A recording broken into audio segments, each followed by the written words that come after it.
Constable തള്ളിക്കോളൂ. ശബരിമലയുമായി ബന്ധപ്പെട്ട് പുറത്തു വന്ന വാർത്തകൾ, ആ വാർത്തകൾക്കകത്ത് നിന്നുകൊണ്ട് തന്നെ വളരെ പെട്ടെന്ന് ഒരു ശുദ്ധി കലശത്തിന് കേരളത്തിലെ ഇടതുപക്ഷ ജനാധിപത്യ മുന്നണി ഗവൺമെന്റ്, മുഖ്യമന്ത്രി തന്നെ നേരിട്ട് ഇടപെടുകയായിരുന്നു.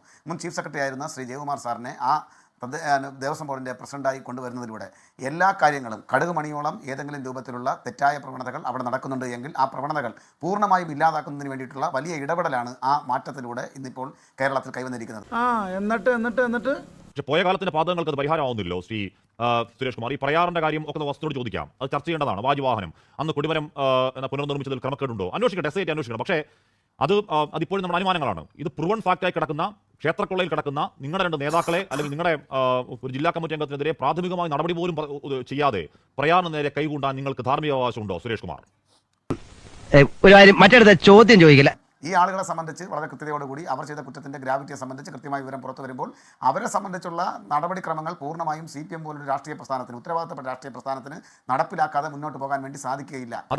അവർ ചെയ്ത കാര്യങ്ങൾ സുരേഷ് കുമാർ, ഇവിടെ നമ്മൾ അനുമാനങ്ങളുടെ പുറത്താണ്. ഈ വാജുവാഹനം, അന്നത്തെ കൊടിമരം, പ്രയാറിന്റെ പേരിടുന്ന സോണിയാഗാന്ധി ഒക്കെ നിങ്ങൾ ഈ അനുമാനത്തിന് പുറത്ത് പറയുന്നതാണ്. അല്ലാതെ ഏതെങ്കിലും തരത്തിൽ അന്വേഷണം പോവുകയോ അന്വേഷണത്തിൽ കുറ്റക്കാരെന്ന് കണ്ടെത്തുകയോ ചെയ്തിട്ടില്ല.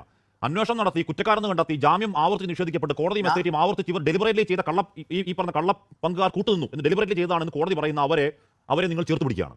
അതെന്തോ ഇരട്ടത്താപ്പാണ് ശ്രീ. തൊലിക്ക് നല്ല കട്ടിയാണല്ലേ. അതായത് ഈ അന്വേഷണം മുമ്പോട്ട് പോകുന്നതുമായി ബന്ധപ്പെട്ട് ചില സംശയങ്ങൾ കോൺഗ്രസിനുണ്ട്. ക്രിസ്മസ് സമയത്ത് ഈ പറയുന്ന മുൻ മന്ത്രി കടകംപള്ളി സുരേന്ദ്രന്റെ അടുത്ത് പോയത് ക്രിസ്മസിന്റെ ഇന്റർവ്യൂ എടുക്കാനാണോ? അങ്ങനെയാണെങ്കിൽ അതിന്റെ റിലീസ് ഡേറ്റ് എന്താണ്? ആ റിലീസ് ഡേറ്റിൽ എന്തൊക്കെ ചോദ്യങ്ങളാണ് അദ്ദേഹത്തോട് ചോദിച്ചത്? അതോ ഇനി SIT ഏതൊക്കെ വഴിയിലാണ് പോകേണ്ടതെന്ന് മന്ത്രിയിൽ നിന്ന് അഭിപ്രായം ആരായുകയായിരുന്നോ?